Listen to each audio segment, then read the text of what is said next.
இந்த 2019ஆம் ஆண்டிலே நடைபெறக்கூடிய இந்த தேர்தலிலே மோடி வீட்டுக்கு அனுப்பப்பட வேண்டும், ஜனநாயகம் காப்பாற்றப்பட வேண்டும், மதசார்பின்மை காப்பாற்றப்பட வேண்டும், தலித் மக்களுடைய சிறுபான்மை மக்களுடைய சோசியலிசத்தை, செக்குலரிசத்தை, டெமோக்ரசியை நம்பக்கூடிய மக்கள் இந்த தேசத்தை காக்க வேண்டும் என்றால் பிஜேபியும் அதன் சங்க பரிவாரம் வீட்டுக்கு அனுப்ப வேண்டும். அதுதான் தேசத்தை காக்கும்.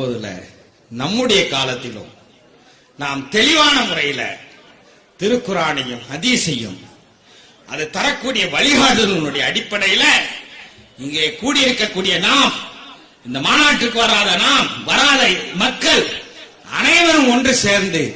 தெளிவான பார்வையில வாழ்க்கையினுடைய அனைத்து துறைகளிலும், இபாதத்துகளாக இருந்தாலும், நம்முடைய சமூக வாழ்க்கையாக இருந்தாலும், நம்முடைய வியாபாரமாக இருந்தாலும், நம்முடைய அரசியலாக இருந்தாலும், அனைத்து துறைகளிலும்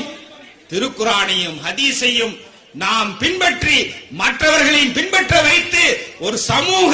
திட்டத்தை உருவாக்கினால் நிச்சயமாக இந்த நாட்டின் நாலா திக்குகளிலும் லா இலாஹ இல்லல்லாஹ் முஹம்மது ரசூலுல்லாஹ் என்ற அந்த முழக்கம் தான் இன்ஷா அல்லாஹ்